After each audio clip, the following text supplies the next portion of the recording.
Support Paws and Support Gear by Sunset Cougar. Chapter 14. You're Like Me. Content warning for this episode. In this chapter, a discussion of mental health issues and suicide will be brought up during this chapter, so if any of you have any trigger warnings with that, triggers with that, do whatever is necessary to keep yourself safe, whether that be skipping this chapter or episode or having someone nearby to discuss things afterwards or throughout. Whatever you need to do, just please take care of yourselves. And without further ado, let's get into the episode. Also, sorry for being gone so long, y'all.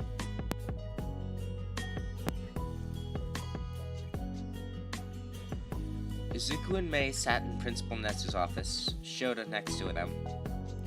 So, what happened exactly? Netsu asked. I want to hear both sides of the story. Aizawa, you go first. I was testing 1A when out of nowhere a drone hit me in the face and cut my cheek, Shota said, gesturing at his bandaged face. I recognized those two's logo on it and texted you. Midoriya, Hatsume, your turn, Netsu said. Izuku spoke first. Well, as you probably know, Mei has ADHD, and I tend to zone out easily if I'm not doing anything to keep me in the moment. And so, Mei suggested we spy on Hitoshi. Mei continued. Excuse me, y'all, one sec.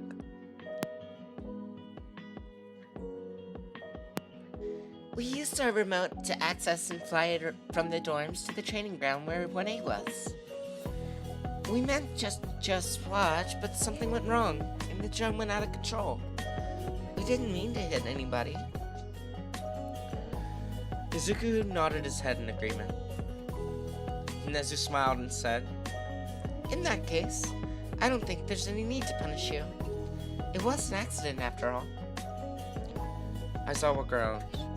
I'd argue they were spying on 1A, but I know you only encourage that. Netsu's grin widened. This was going to be so much fun. This year was going to be so much fun.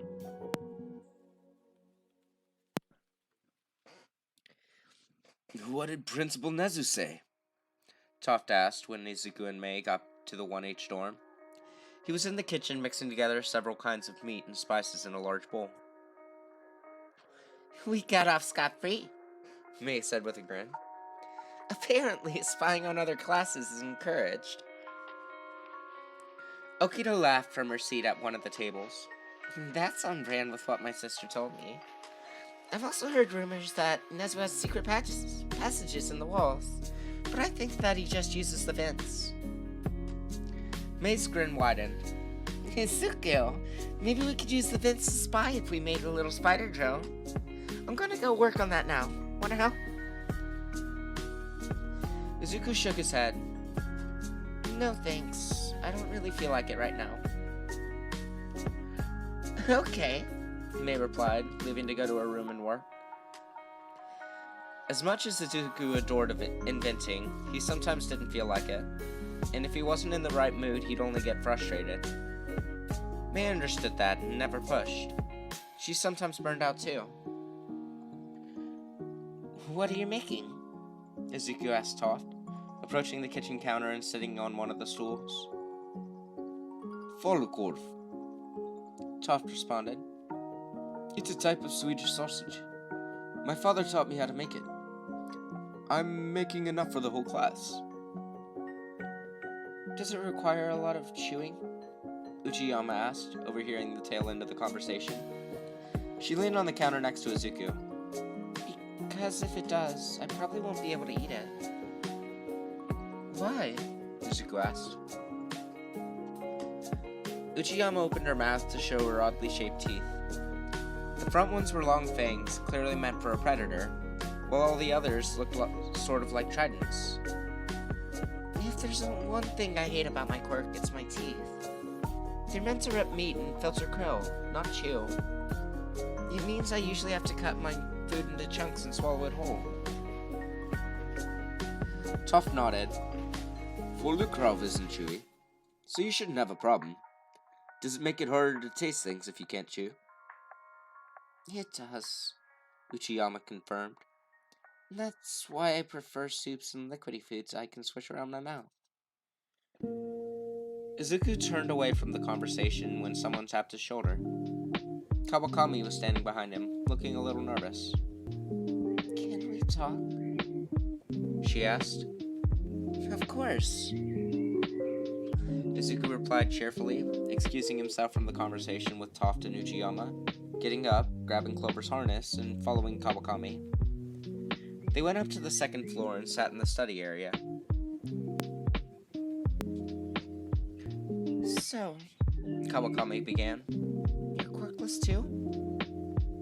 Izuku nodded.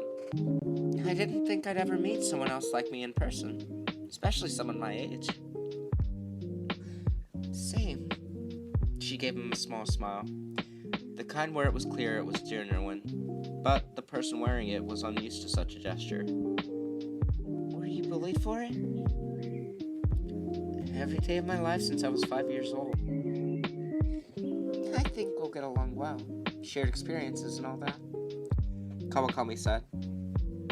So, how close are you to suicide?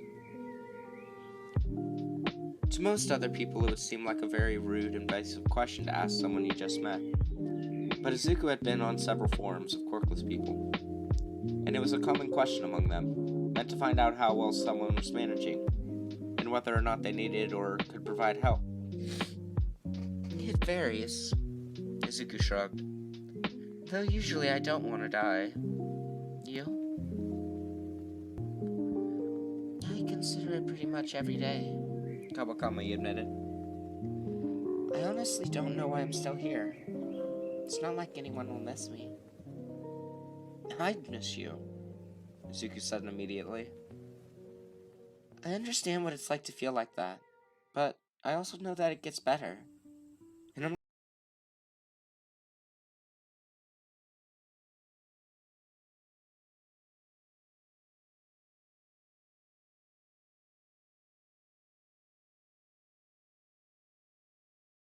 I do a lot of parkour and free running and things like that.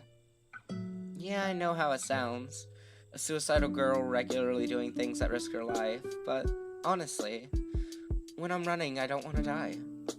I want to keep living if only to feel the wind one more time. Or the adrenaline rush from leaping from building to building 5 stories up.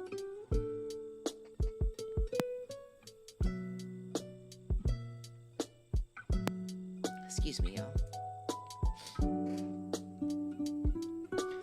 Whenever I'm having a bad day, I usually invent or analyze. It keeps my mind busy. If I don't feel like doing that or can't concentrate, I play those dumb mobile games on my phone and cuddle Clover. I assume Clover is your service dog? Kawakami asked. Izuku nodded. You can pet her if you like. I've just got to give her the command. I would like to, Kawakami said. Clover, do you want to visit? Izuku asked Clover, pointing at Kawakami. Clover immediately jumped to her feet and trotted over to Kawakami, tail wagging as she sniffed her. Kawakami grinned and rubbed Clover's neck and ears. Clover grinned and licked Kawakami's hands. After a minute, Clover returned to Izuku and lay at his feet, tail thumping the ground quietly. Kawakami was grinning wildly. She's adorable. She is, Izuku agreed. She's helped me through some very rough times. I don't know what I'd do without her. Jade nodded. We don't deserve animals. We really don't, Izuku agreed. At the beginning of every year, after the classes were back in their dorms after orientation was over, the teachers all met in order to discuss. They pointed out any students who seemed like they would be problems or were particularly bright. They also alerted the rest of the teachers to any physical or mental issues the students had, so everyone was prepared. They went in class order, so 1A was first. Aizawa pulled out some papers and cleared his throat. I want everyone to keep an eye on Mineta Minoru. I don't like the way he was looking at his female classmates. Kaminari Denki has ADHD and dyslexia, so allow him to use his fidget toys in class. They help him concentrate. Yayorozu Momo's quirk relies on body fat, and if she overuses it, it could cause some health issues. He quickly ran through a couple of other students before reaching Hitoshi. Shinso Hitoshi. He has depression and PTSD, and has hurt himself on more than one occasion and attempted suicide before. He's currently going to therapy, but keep an eye on him, and alert me or Hisashi of any concerning behavior. Vlad, on to you. Well, Monomon Nato acts like he has rabies half the time, but Kendo Itsuka seems to have taken it upon herself to keep him under control. So as long as she's there, he shouldn't be much of a problem. Otherwise, he'll probably antagonize 1A and might start a few fights. The rest of 1B and the others went by quickly until they reached 1H. Right. Majima began. Okita quirk is Tarantula Hawk. She has stingers in her wrists that inject venom, which could cause a severe allergic reaction, so be prepared just in case. All Might raised his hand. What exactly is a Tarantula Hawk? It's a type of wasp that's said to have one of the most painful stings in the world, Majima replied. Mizuno Etsuo has ADHD, and like Kaminari, brings fidget toys with him. Arara Tsukiko is mute, and has a voice app she uses to communicate. And then there's Hatsume Mei and Midoriya Izuku. The other teachers could hear the exhaustion in his voice. They're clearly brilliant. The cause of the cut on his eye was cheek, and have probably known each other long before you, eh? They have. Aizawa interjected. When eyes turned to him, he said, They're friends with my kid. Those two have known each other for a couple of years and are thicker than thieves. Majima nodded. Hatsume has ADHD, and Midoriya has partial paraplegia, Anxiety, depression, and PTSD. He attends therapy and has a service dog who helps him with walking and his mental health, and is also trained to alert someone if he needs help. So if a large brown dog with a white patch on her chest approaches you without anyone, follow her. Snipe whistled. What happened to the kid to cause all that? He's quirkless. The paralyzation was the result of his first suicide attempt. 13 sucked in a breath. That explains it. Majima nodded. Which is why I'd bet my job Kawakami Jade has a lot of the same mental issues, just undiagnosed. She's quirkless too. Why would being quirkless cause that?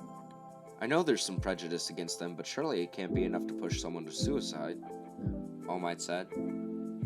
Aizawa groaned.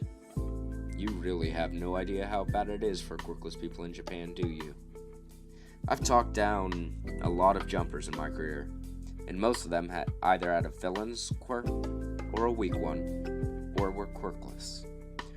Honestly, it's a miracle those two have lived so long. And we want to keep them alive, so everybody keep a very, very close eye on them.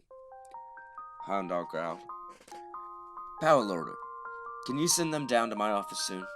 I want to talk to them. I may be able to get a more accurate analysis of Kawakami's mental state. Majima nodded. Of course.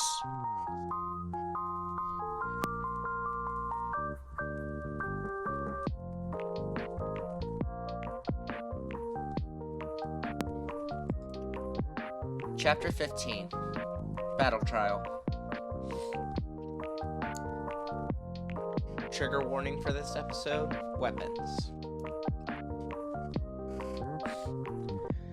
Hitoshi was leaning against a tree on Yue's lawn, Izuku sitting between his legs and leaning back against his chest as they ate their lunch.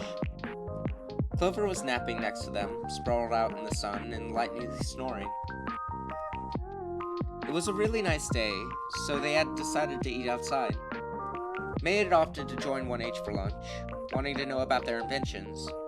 But both Izuku and Hitoshi wanted some peace and quiet for a while, away from the chaos of the other students. Are you alright? Izuku asked, tilting his head back to look at Hitoshi. You seem stressed. Hitoshi sighed, shoulders slumping. I have hero training this afternoon, with All Might. Izuku took Hitoshi's hand, rubbing his scarred knuckles. Hitoshi had a lot more self-inflicted scars than Izuku did, from years of suffering alone. Don't let what happened to me sabotage your chances of living your dream. Besides, now that the two of us are in the same building, eventually we'll run into each other, and I'll give him a piece of my mind. Not today, though. I'm not ready. Okay, I won't, Hitoshi agreed. He rested his chin on Izuku's head. His hair smelled like lavender shampoo. But I'm not just going to let him be. There's plenty of subtle ways to make teaching me difficult without sabotaging myself. Izuku laughed. Do that. Being petty is always fun. And that it is. Excuse me, one sec. I need to clear my throat.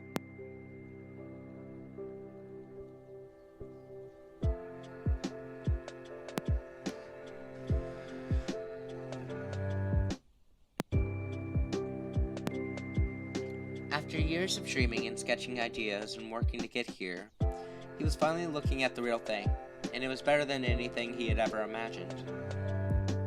He didn't waste any time taking off his uniform and getting his costume on. He changed in a shower stall like he did for PE. He wasn't ashamed of the scars that littered his body from the years of abusive foster homes, bullying, and his own hands, but he didn't feel like dealing with the questions.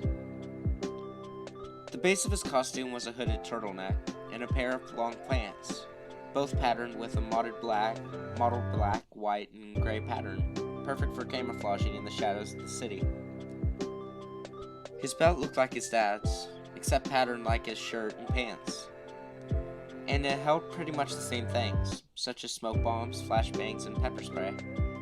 It also held a taser and eskrima sticks. He had sturdy but light armor on his shoulders, legs, arms, and torso, as well as knee and elbow pads. It was all patterned like his shirt and pants.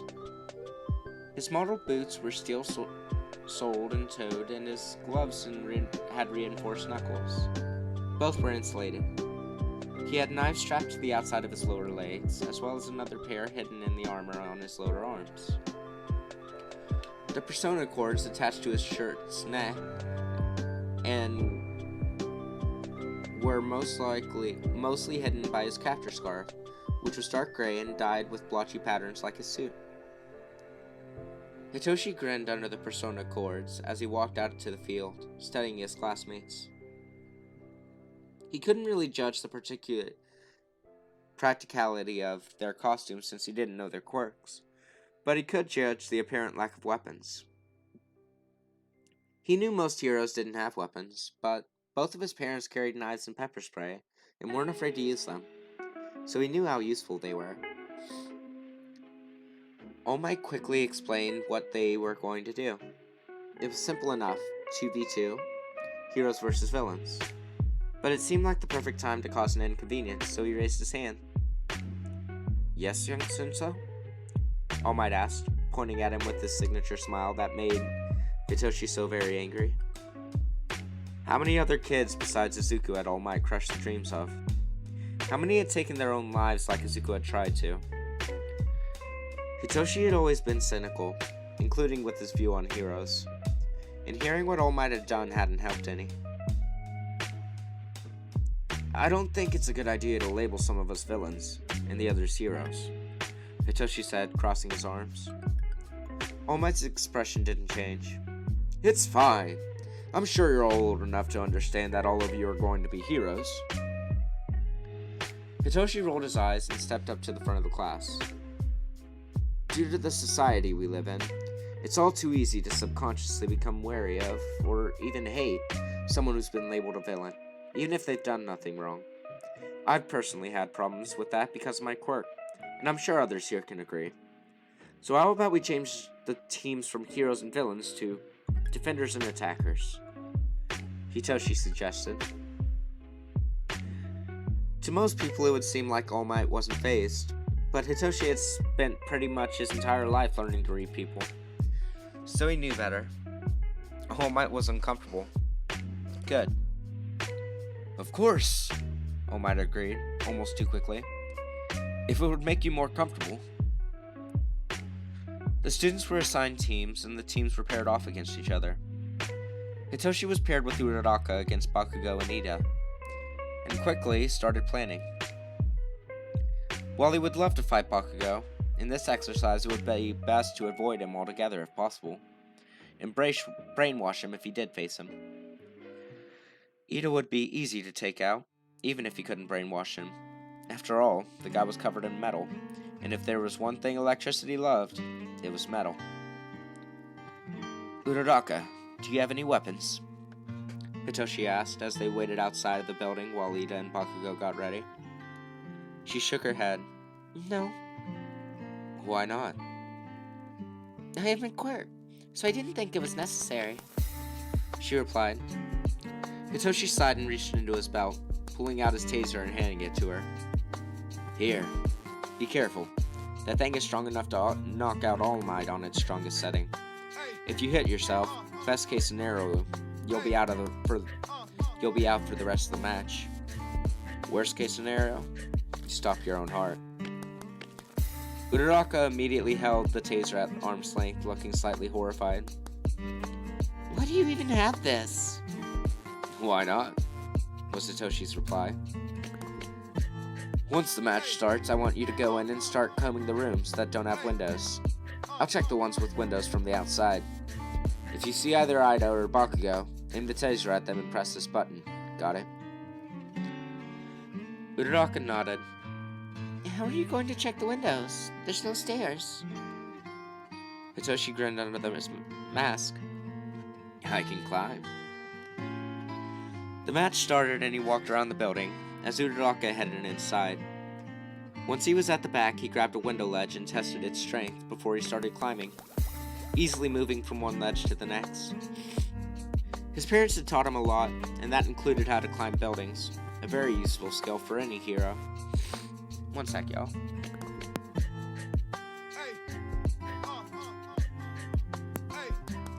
At each level, he looked through the target building's windows, checking for the bomb. There. It was on the 5th floor, and only Ida was guarding it. Hitoshi slipped around the side of the building to a window that led to the hallway that connected to the room Ida was in. He slid it open carefully, wincing when it squeaked a bit. That was why he didn't use the directly into the room. Hitoshi paused for a moment when he heard faint explosions. Luckily, Ida didn't know what the persona chords did, so he wouldn't have any reason to suspect his teammate's voice. He crept to the doorway and crouched, adjusting his persona chords to match Bakugo's voice. Hey, Four Eyes! He called, making his tone sharper and angrier to match the explosive blondes. Ida immediately responded. Bakugo? I thought... He was caught off as Hitoshi activated his quirk and stood, entering the room and walking right by the frozen Ida. Sorry, Four Eyes, but I win, he said, still in Bakugo's voice, as he laid a hand on the bomb. The attacking team wins! All Might announced over the speakers. Hitoshi released Ida from his control and switched the persona chords back to normal. How did you do that? Ida asked in astonishment as they started walking. He had his helmet under his arm. I thought your quirk was brainwashing. Is it mimicry too? That's on a need-to-know basis, and you don't need to know, Hitoshi replied. By the time they got back to the observation room, Uraraka and a fuming Bakugo were there too. Uraraka quickly gave the taser back to Hitoshi, and he checked the charge. It was full. Did you use it at all? No, Uraraka admitted. After what you said about it being able to stop someone's heart, I was too scared. That's at maximum charge. It's set at 2. Unless they have, like, a pacemaker or something, that would only stun someone long enough to get handcuffs on them. I was warning you because I didn't want you turning it up and giving someone or yourself a heart attack.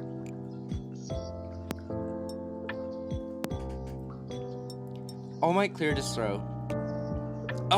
You might want to look into getting some less lethal weapons, says One Punch Man himself. Hitoshi shot back. I don't think my taser is any more dangerous than your fists. Ida looked horrified. You shouldn't speak to All Might like that. What's he gonna do? Expel me? He doesn't even have a teacher's license. Hitoshi shot back, narrowing his eyes. Ida gasped. He is our sensei! You need to respect him!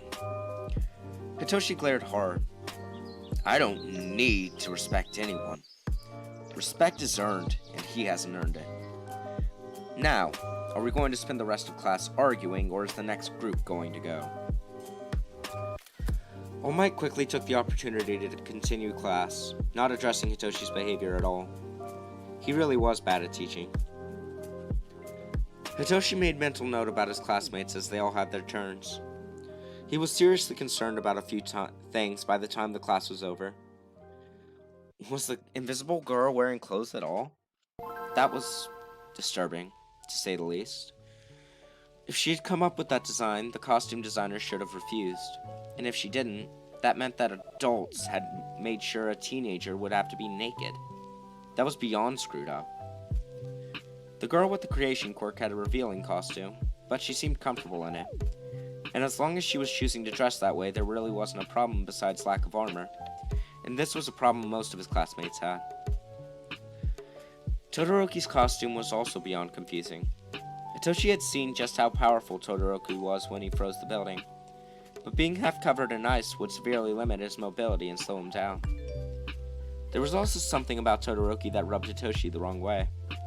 Something in his uncovered eye, the way he held himself, and the way he spoke set off alarm bells in Hitoshi's head. He made a mental note to keep an eye on the other boy.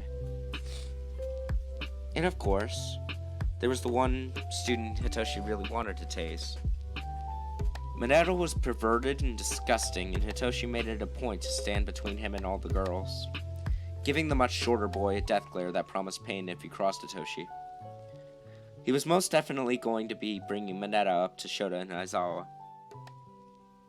Shota and Hisashi.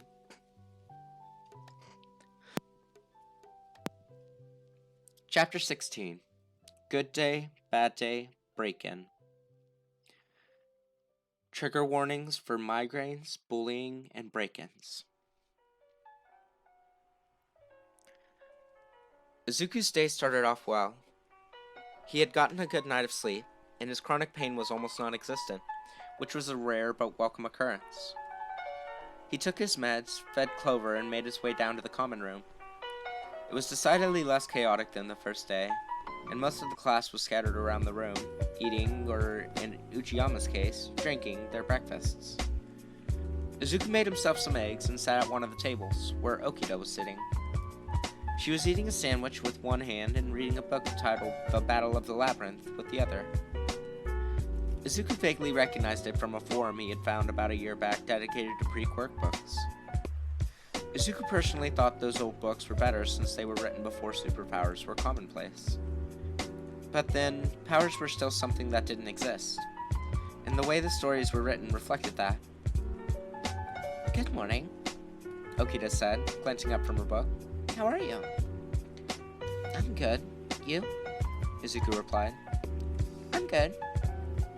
Izuku nodded and they fell back into silence.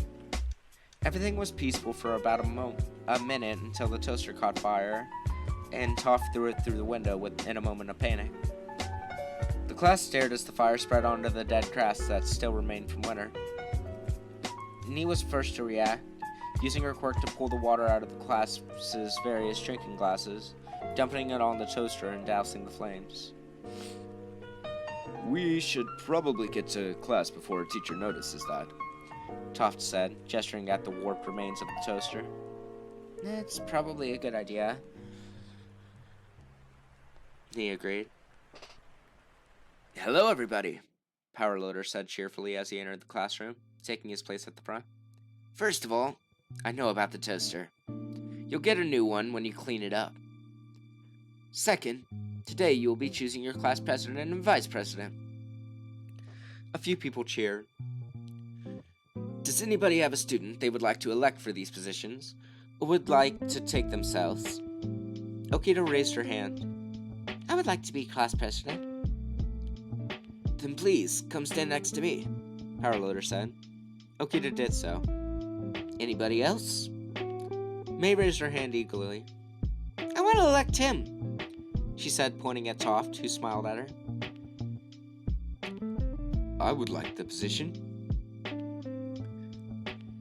Come stand beside Okita. Anybody else? Kawakami elected Nakano because they seemed level-headed. No one else was interested. They weren't like the hero courses who would be scrambling to be president because of the opportunity to show their skills. They would much rather focus on their inventions. Now, I'm going to call out a name, and if you want them to be class president, raise your hand. You get to vote once. Okita. She got 3 votes. Toft. 2 votes from Izuku and May. Nakano. Kawakami strayed to her election and voted for them, despite knowing they would lose. Everyone back to your seats now, Powerloader said. So it looks like the class president is Okita Rika, and the vice president is Toft Bjorn. Now that that's done, on to our next topic, the school festival. As I'm sure many of you know, toward the ends of the year, in November, UA hosts a massive festival. Each class comes up with and creates something for that festival, usually based on their course. For example, business students often do stands or services of some kind. General studies tend to be wild cards, and the hero courses are usually flashy and dramatic.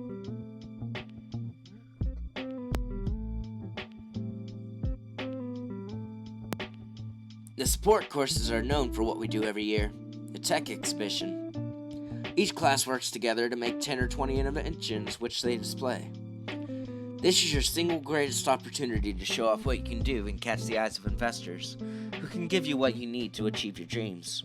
In my personal experience, the classes that do the best are the ones that get started right away. So I'd advise you to start brainstorming and sketching up some ideas.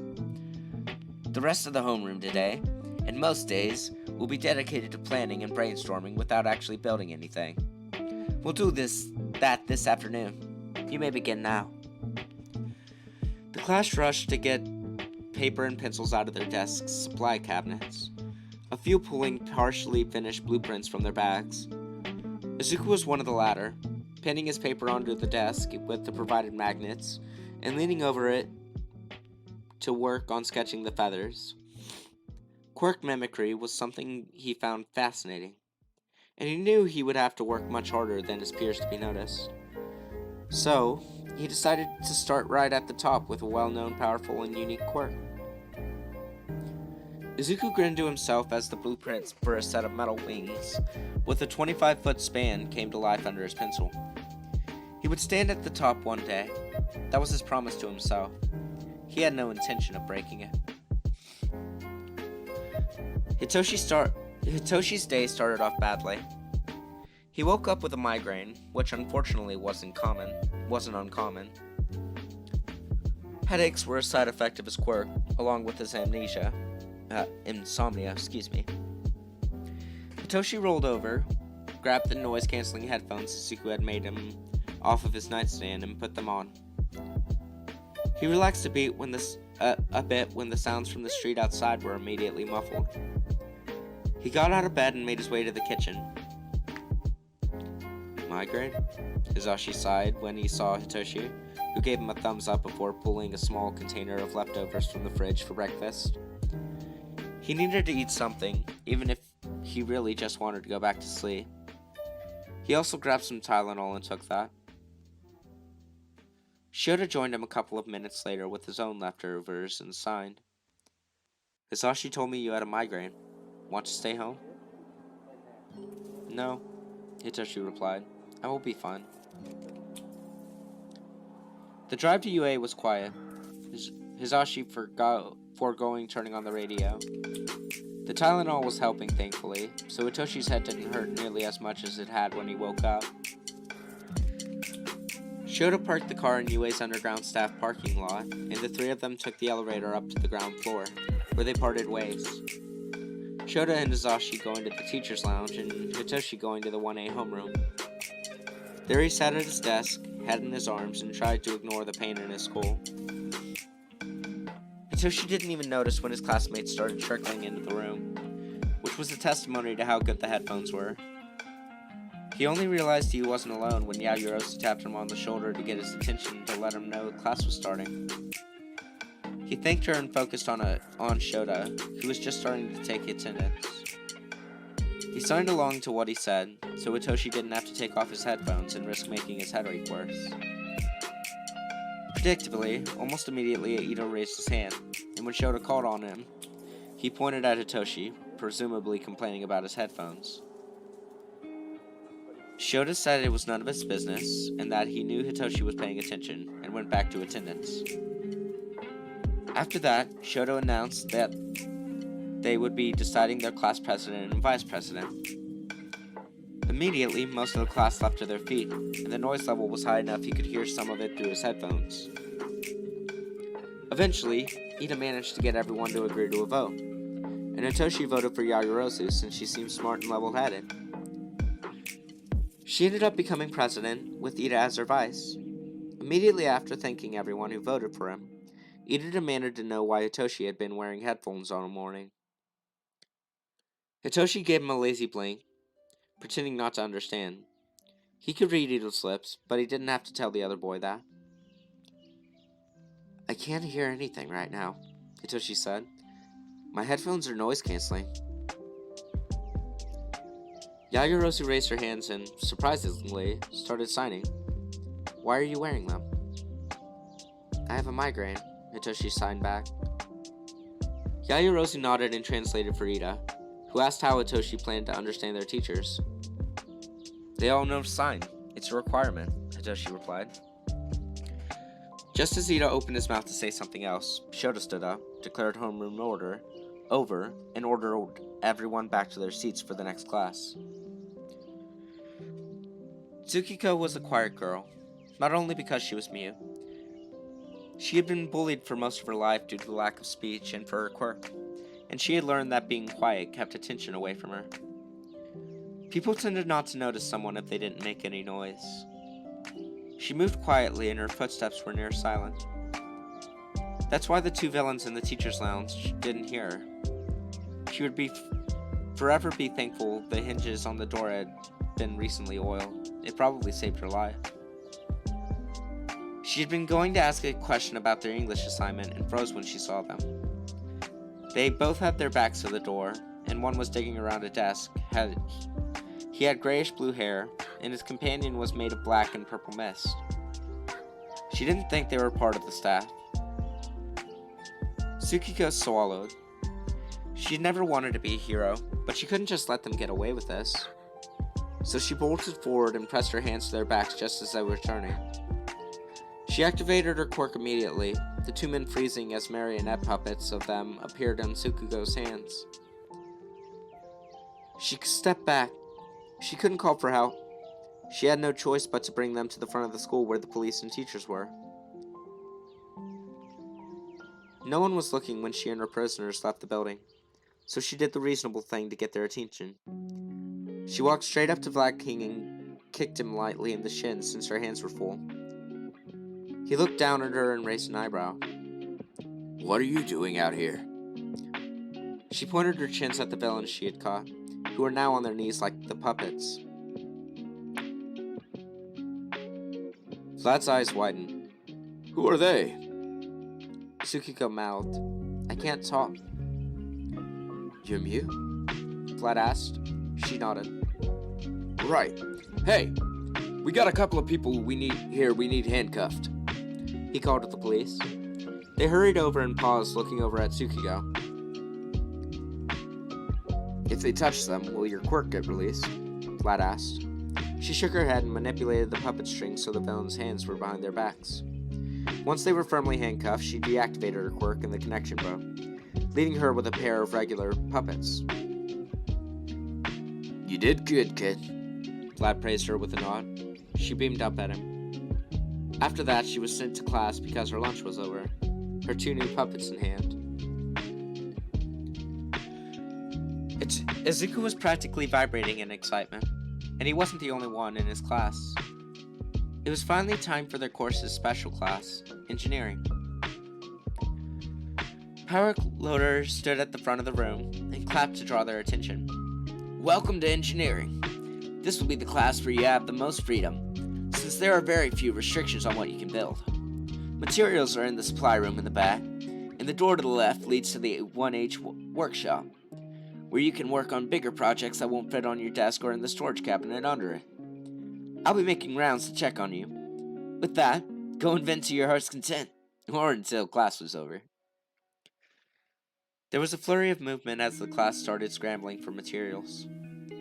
Izuku waited until the main rush was over before getting his own, using one of the carts in the closet to transport them. Then he dragged the cart over to his desk, put Clover under it again, and started working.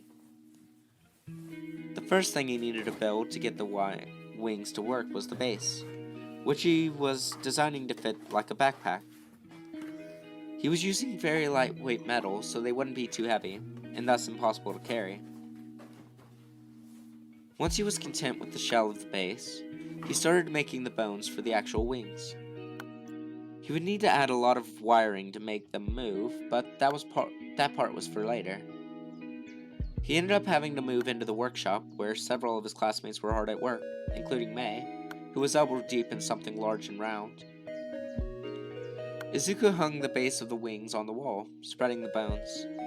They looked pretty small, but once he added the feathers, they would be much bigger.